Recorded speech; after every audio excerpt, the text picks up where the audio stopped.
자를 보며 인사하겠습니다. 잘 되고 있습니다. 기도하면 더 잘 됩니다.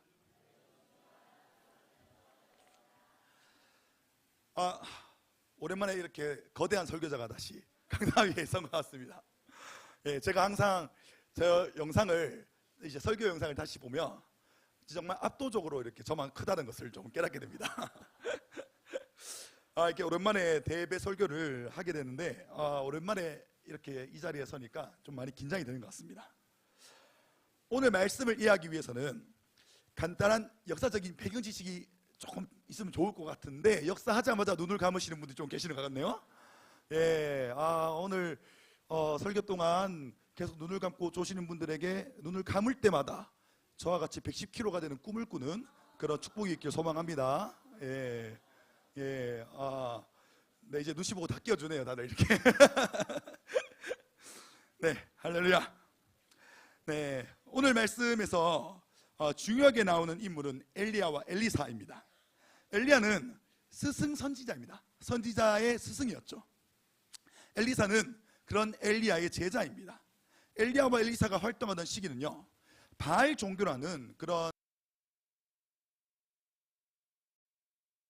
합니다. 영적 전쟁이 아주 치열할 때이죠. 이스라엘은 그 유명한 솔로몬 왕 이후로 남북으로 분단됩니다. 다윗의 혈통인 유다 지파와 베냐민이라는 두 개의 지파가 남쪽에서 남유다라는 국가를 이루고요, 그리고 나머지 10개의 지파는 북이스라엘이라는 국가를 이루고 살아갑니다. 남유다는 다윗의 혈통으로 왕위가 계속 잘 계승이 됩니다. 그런데 북이스라엘은 끊임없이 반란이 일어납니다. 그래서 이 왕조가 계속 바뀝니다. 근데 이제 계속해서 이방 종교들이 이 이스라엘이라는 나라에 계속 들어오니까, 원래 이스라엘은 하나님을 믿는 나라잖아요. 하나님을 믿는 나라인데 이방 종교가 자꾸 들어오니까 마찰이 생기는 겁니다. 그러는 중에 아합 왕이라는 사람이 북이스라엘에 등장합니다. 이 아합 왕의 아내인 이세벨이라는 왕비는요, 이 바알이라는 이 종교를 아주 열심히 믿는 사람 중 한 사람이었습니다. 이 왕비라는 사람이 이 바알 종교를 믿으니까 이 나라에 이런 전세가 역전이 되는 겁니다. 오히려 하나님을 믿는 것이 이상해지고, 하나님을 믿는 것에 핍박받고, 자꾸 선지자들을 죽이고 다투는 일들이 끊임없이 발생했던 것이죠. 그래서 이런 일들 속에서 엘리야가 이세벨 여왕에게 이제 목숨의 위협을 받습니다. 목숨의 위협을 받으니 이제 막 받다가 이제 남유다로 도망을 치는 거죠. 남유다의 어떤 한 사막에 가서 이렇게 막 방황을 하면서 어떤 나무 밑에 탁 쓰러집니다. 그러고는 엘리야는 이대로 그냥 굶어 죽어버려야지 라는 그런 마음이 있었습니다. 이미 나 빼고 모든 선지자들이 다 죽었는데 무슨 소용이 있을까, 그냥 이대로 죽어버리자 라는 그런 마음을 가지고 있었죠. 그때 하나님은 천사를 보내셔서 엘리야를 위로하시고 힘을 주셔서 호렙산이라는 곳까지 가도록 합니다. 호렙산은 그 십계명을 받은 곳이고, 또 모세가 이제 떨기나무에 이게 불이 떨어지면서 하나님을 만났던 그런 장소입니다. 이제 그곳에 엘리야를 데리고 간다는 거죠, 하나님이. 그리고 그곳에서 수행할 임무를 3가지를 주십니다. 이 어떤 임무인지 말씀을 통해 한번 보도록 하겠습니다. 열왕기상 19장 15절에서 17절 말씀입니다. 다 함께 읽어보도록 하겠습니다. 여호와께서 그에게 이르시되 너는 내 길을 돌이켜 광야를 통해서 다메섹에 가서 이르거든 하사엘에게 기름을 부어 아람의 왕이 되게 하고, 너는 또 님시의 아들 예후에게 기름을 부어 이스라엘의 왕이 되게 하고, 또 엘리사에게 기름을 부어 너를 대신하여 선지자가 되게 하라. 하사엘의 칼을 피하는 자를 예후가 죽일 것이요 예후의 칼을 피하는 자를 엘리사가 죽이리라. 아멘. 말씀 속에서는 하나님이 3명의 사람을 세우십니다. 이 3명을 세우신 이유는 이제 이 바알 종교와의 싸움을 위해서 세우시는 겁니다. 이 바알 종교에 대항해서 이런 하나님을 믿는 사람들 영적인 건강이 회복될 수 있도록 하나님께서 사람을 지금부터 포섭하여 세워두시고 계시는 것입니다. 먼저 다메섹에 있는 하사엘은 아람이란 나라의 왕이 됩니다. 그래서 나중에 군사적 외교적으로 북이스라엘을 계속해서 압박해서 북이스라엘을 벌주는 도구로 하나님이 사용하십니다. 그리고 예후는 나중에 혁명을 일으킵니다. 혁명을 일으켜서 아합 왕가를 다 무너뜨리고 왕이 되어서 바알 종교를 폐지하는 그런 일을 실제로 일으키게 됩니다. 그리고 엘리사는 영적으로 죽어가는 북이스라엘을 영적으로 잘 지도하여 건강하게 세워나갑니다. 그러니 이 세 명은 하나님께서 바알 종교와 싸우기 위해서 역사 속에서 준비하시는 인물이 되는 것입니다. 이처럼 하나님은 모든 것을 계획하시고 사람을 부르십니다. 그리고 우리를 세워주십니다. 우리는 하나님이 세우신 사람들입니다. 그러니 분명히 우리를 통해서 하나님은 특별한 목적을 이루실 것입니다. 이것을 믿고 아멘 하면 놀라운 역사가 일어날 줄 믿습니다. 아멘. 네, 이제 다시 드디어 엘리사 이야기를 한번 들어가 봅시다. 조금 길었는데 이 말하는 동안 또 눈을 감으시는 분들이 좀 계시는데 110kg가 되어서 뚱뚱하다 놀림받기를 이제 꿈에서요. 소망합니다. 할렐루야. 네, 이제 엘리야의 이야기로, 엘리사와 엘리야의 이야기로 들어가 보도록 합시다. 자, 이런 배경 속에 있는 겁니다. 엘리사가 세워지게 되는 이 모든 배경은 하나님께서 이방 종교와의 싸움을 위해서 두시는 포석인 거죠. 그런 속에서 엘리사가 등장하게 됩니다. 엘리야는 하나님의 말씀대로 엘리사를 부르고 세워갑니다.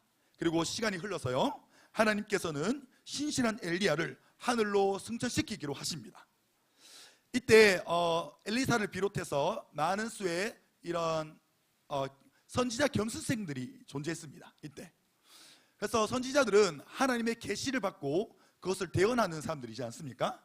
그래서 이때 말씀을 좀 보다 보면 이제 하나님이 엘리야를 승천시키기로 하는 것을 이 선지자들이 선지자 견습생들이 다 알게 됩니다. 그래서 엘리사에게 와가지고 너 아느냐, 너의 스승을 데려가신다는데 넌 아느냐, 막 이렇게 묻기도 합니다. 이제 엘리야는 인생의 마지막 순간을 준비하는 겁니다.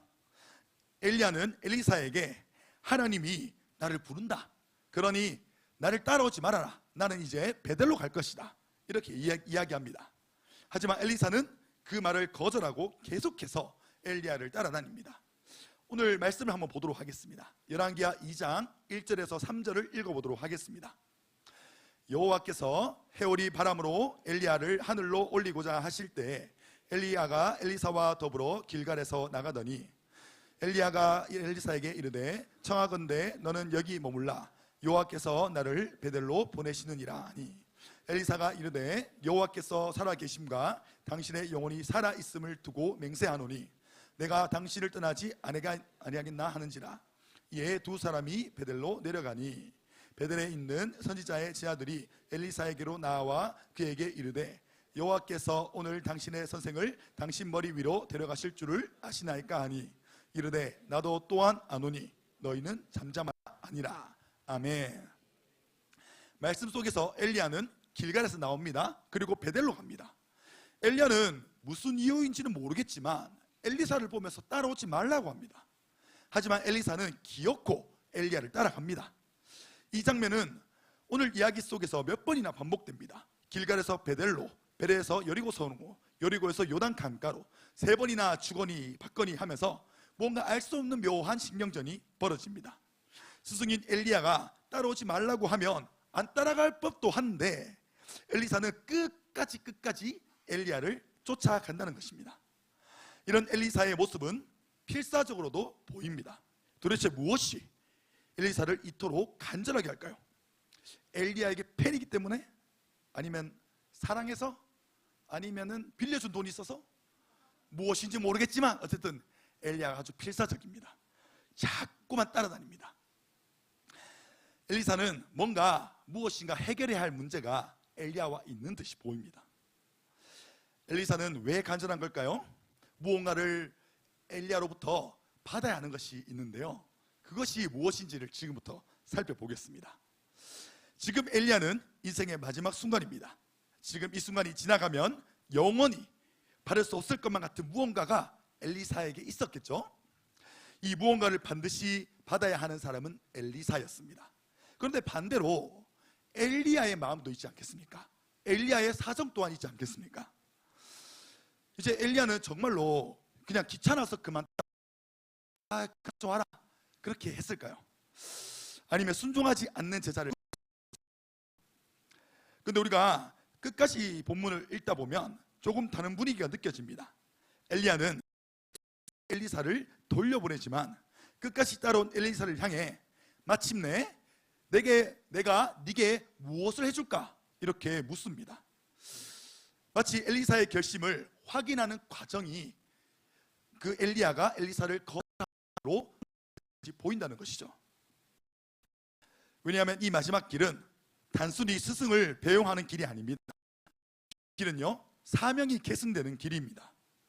반드시 받아야 하는 엘리사가 있었던 것처럼 또 반드시 물려주어야 하는 엘리야도 있었습니다.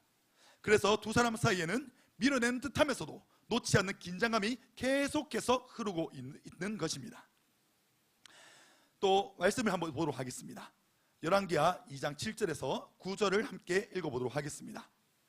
선지자의 제자 50명이 가서 멀리 서서 바라보매 그 두 사람이 요단가에 서 있더니 엘리야가 겉옷을 가지고 말아 물을 치매 물을 이리저리 갈라지고 두 사람이 마른 땅 위로 건너더라. 건너매 엘리야가 엘리사에게 이르되 나를 내게서 데려감을 당하기 전에 내가 내게 어떻게 할지를 구하라. 엘리사가 이르되 당신의 성령이 하시는 역사가 갑절이나 내게 있소서. 아멘.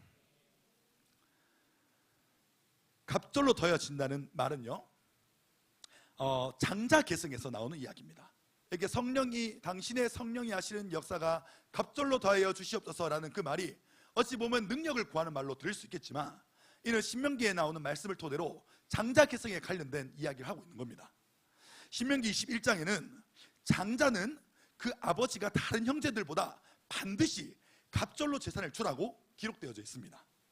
이 갑절의 재산은요, 아버지가 아무리 장자를 미워해도, 장자를 아무리 미워하고 막내만 좋아하고 이렇게 해도 우리 율법에 따라서는 장자에게 다른 형제들보다 갑절로 재산을 물려주게 되어 있는 것입니다. 그래서 엘리사는 엘리야에게 갑절의 역사를 계속해서 구하고 있는 것입니다. 결국 엘리사가 엘리야에게 구하는 것은 성령의 능력, 뭔가 대단한 것이라기보다는 오늘 엘리야가 가지고 있는 그 하나님의 사명, 하나님의 꿈, 하나님의 비전이 내게 온전하게 계승되게 해주십시오, 이것을 구하고 있는 것입니다. 엘리사는 엘리야가 하는 사역을 온전히 이어받고 싶어 했습니다. 엘리사는 무너져가는 영적 질서를 회복하는 사람이 되고 싶어 했습니다. 자기가 대단한 사람이 되고 싶어서가 아니라요, 그것이 바로 하나님의 바람이었던 것입니다. 하지만 하나님의 일은 아무나 하는 것이 아닙니다. 사명을 받은 사람이 사역을 감당하는 것입니다. 하나님이 불러주시지 않았고 세워주시지 않는다면 어느 누구도 하나님의 일을 할 수 없습니다.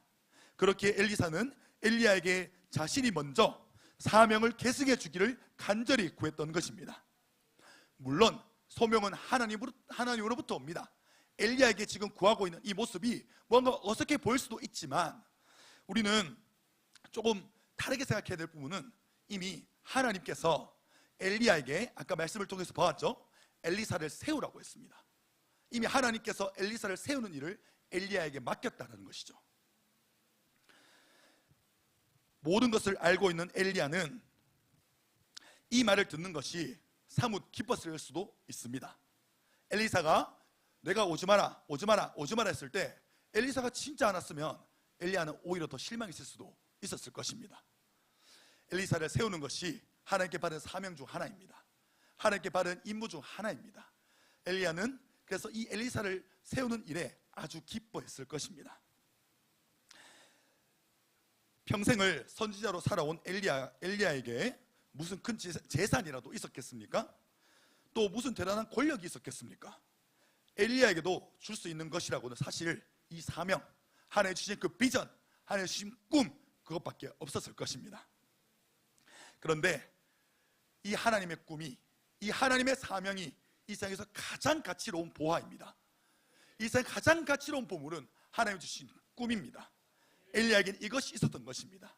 엘리야는 이것을 주고 싶었던 것입니다. 자신이 가는 그 마지막 순간에 엘리사가 앞으로 수많은 영적 전쟁을 감당해야 하는 그곳에서 엘리야가 마지막으로 자신의 제자인 엘리사에게 주고 싶었던 것은 바로 사명이며 비전이며 꿈이었을 것입니다.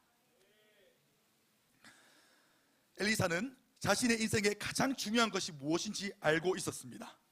자신의 인생의 가장 큰 가치는 하나님의 꿈이라는 것을 잘 알았습니다. 하나님이 반드시 자신의 꿈을 이루기 위해 자신을 세울 것임을 확신했습니다. 비전을 따라 살아가고 싶은 엘리사, 그래서 거절하는 엘리야를 미친 듯이 쫓았던 엘리사, 사명에 미쳐버린 엘리사. 엘리사는 자신의 스승이 만류함에도 계속해서 따라다녔습니다.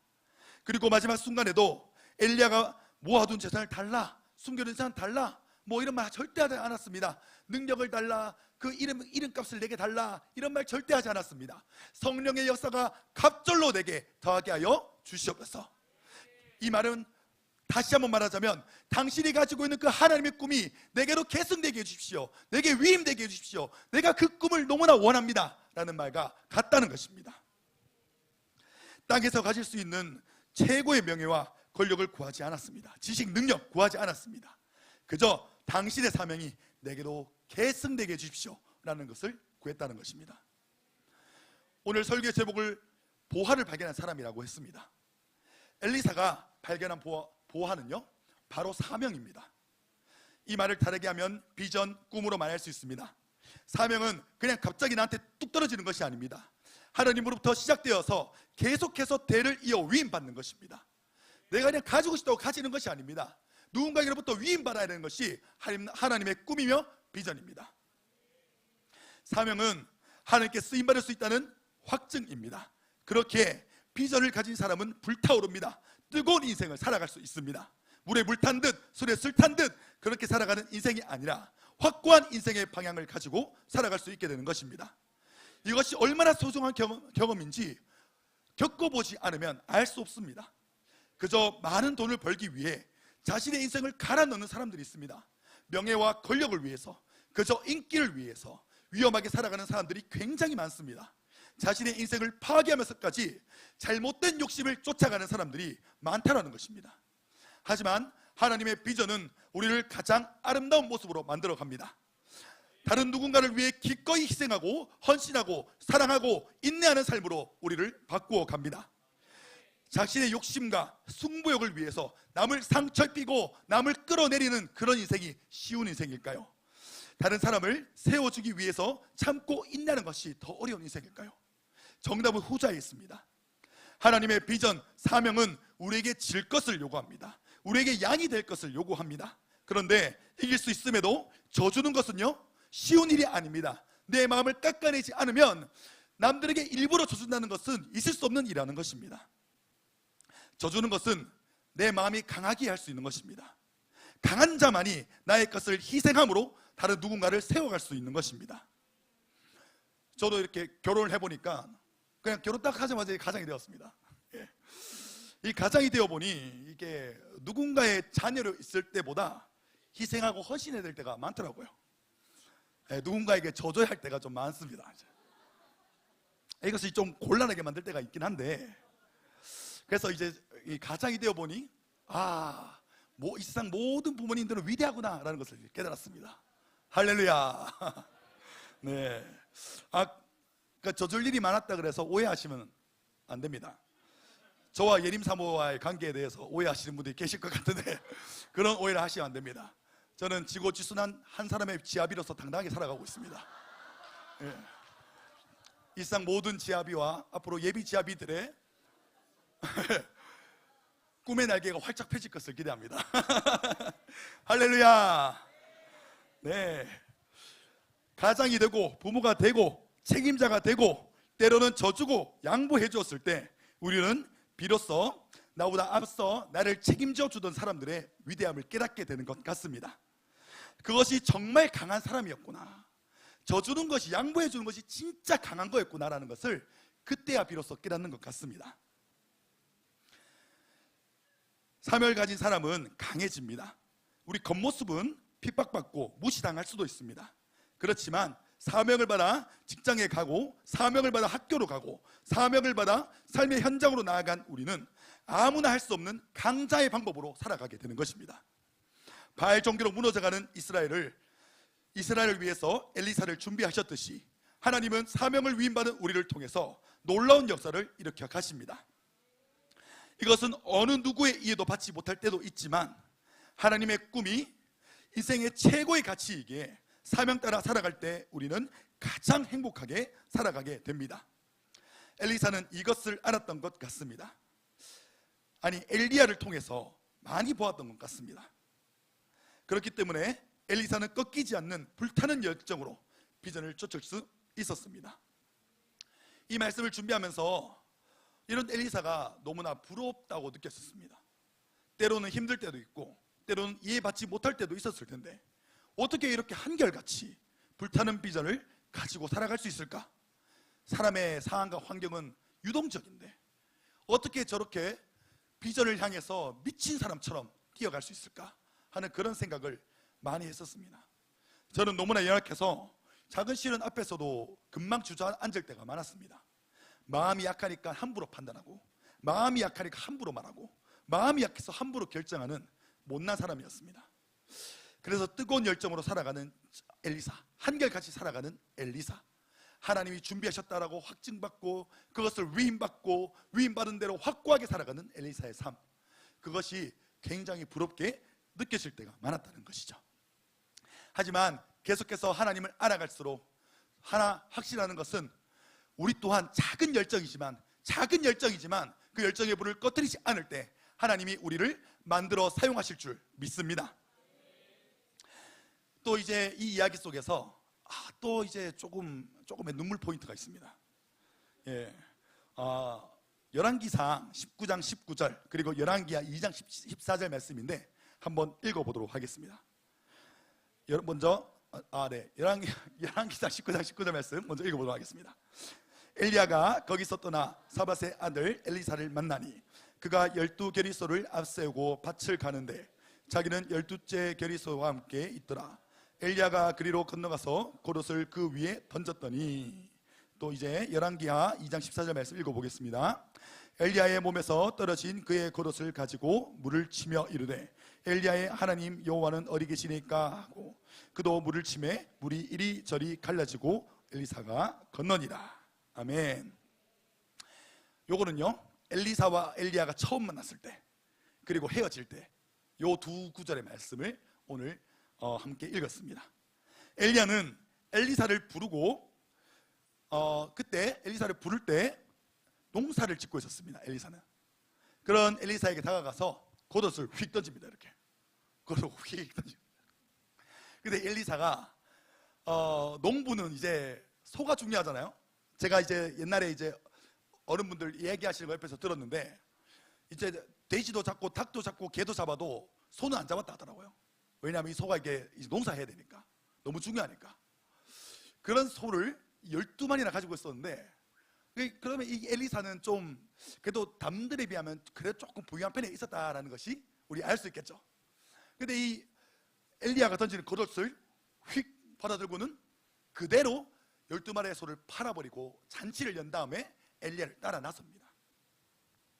그리고 이제 엘리야가 이제 승천할 때죠. 엘리야가 이제 자신의 겉옷을 이렇게 벗어가지고 물을 탁 내리치니까 물이 막 갈라지는 겁니다. 그래서 요단 강가 저편으로 건너갑니다. 그때 엘리야와 엘리사의 그 사이를 불병거와 불마가 이렇게 감싸가지고 갈라놓습니다. 그리고 올라갈 때 엘리야가 자기 겉옷을 이렇게 던져두고 갑니다. 거기에. 그런 엘리사가 겉옷을 집어든다는 것이죠.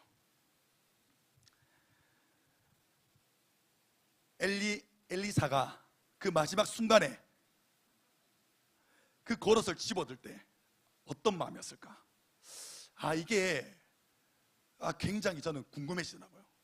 한 몇 주 내내 이 말씀을 묵상했던 것 같습니다. 그래서 계속 읽어보고 또 읽어보고 또 읽어본 것이죠. 사실 엘리사는 이미 하나님께서 엘리야의 후계자로 확정 지어 놓으셨습니다. 아까 더 이전의 말씀 보셨죠? 이미 확정 지어 놓으셨습니다. 엘리야가 이제 겉옷을 던지며 엘리사를 콜링한 순간부터 엘리사의 삶의 방향은 이미 결정되어 있었습니다. 겉옷 그 자체에는 특별한 능력이 있지 않습니다. 어떤 분들은 저 겉옷에 영험한 기운이 있지 않은가 이렇게 생각할 수도 있지만 겉옷은 겉옷일 뿐입니다. 하나님께서는 이미 엘리사를 세우겠다고 말씀으로 확정하셨습니다. 그 이후의 모든 일들은 엘리야와 엘리사가 함께 만들어가는 이야기입니다.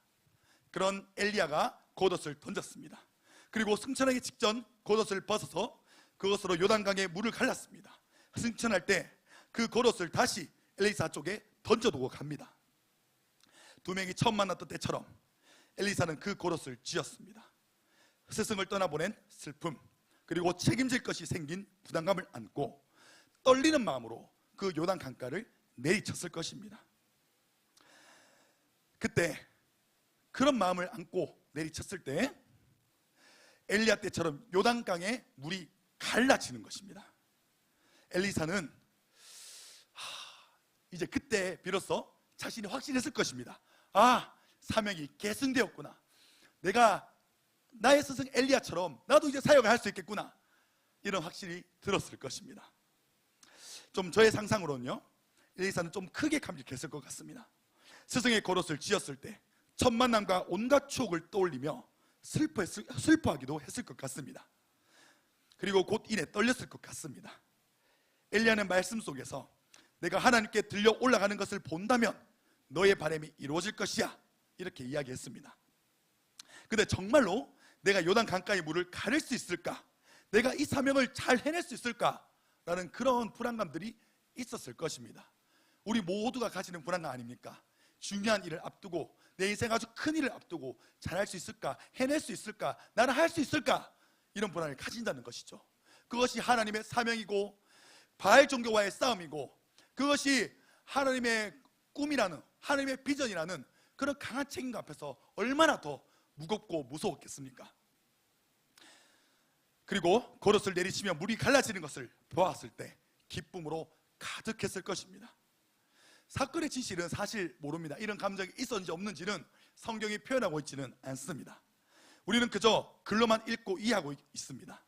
하지만 성경에서 밝히는 이야기를 곱씹어 볼 때 확실한 것은 글로는 도저히 이해할 수 없는 아름답고 멋지고 감격스러운 이야기가 엘리야와 엘리사 사이에 펼쳐지고 있다는 것입니다.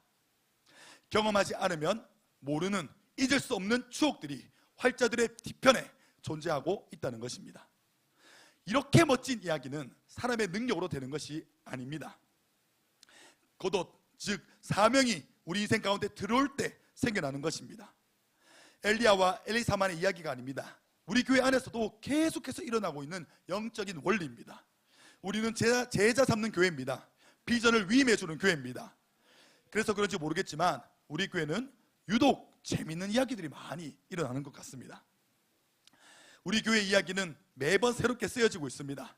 이렇게 많은 이야기거리가 있는 이유는 담임 목사님이 위임받은 비전을 멈추지 않고 우리에게 위임해 주기 때문이라고 확신합니다. 누구나 훈련받아 비전의 사람이 될 수 있는 곳이 바로 우리 교회입니다. 저를 포함한 이 자리에 있는 우리 모든 청년과 청소년들은 받아낼 겉옷이 있다는 것에 얼마나 감사해야 되는지 저 또한 깨닫고 있습니다. 때로는 이해가 되기도 합니다. 때로는 우리의 부족함과 미숙함으로 이 겉옷을 받아내지 못할 때도 있습니다. 하지만 겉옷은 한 번만 던져지는 것이 아닙니다. 먼저 이 길을 걸어가고 있는 수많은 선배들이 함께해서 계속해서 이 겉옷을 던져주고 있습니다. 그러니 우리 교회가 계승하고자 하는 비전과 아름다운 전통을 받아들고 우리는 멈추지 않고 달려가야 합니다. 그리고 우리 모두는 항상 겉옷을 던져주는 사람이 되어야 할 줄 믿습니다. 겉옷을 받기만 해서는 안 되고 우리가 이 겉옷을 계속해서 던져줄 수 있는 그런 비전의 사람이 되어야 할 줄 믿습니다. 말씀을 맺도록 하겠습니다.